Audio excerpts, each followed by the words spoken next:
And an update on progress on the TV transmission tower at Sekena, Makifu. Chinese engineers are finishing off their painting of the tower before they depart the island next week. And also for Radio Sunshine listeners, the radio is now transmitting on 91 FM for the whole island, as 102 FM has been shut down. Listeners on the northern side of the island are asked to retune your radios to 91 FM to receive reception of Radio Sunshine. And those are our news stories from the island for today. We do hope that you join us again for our next news bulletin on Thursday.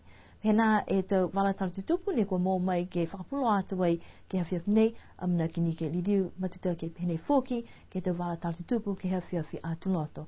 Ki ana nofua, munui ne pō ato lidiu atuturu ke wheleweia.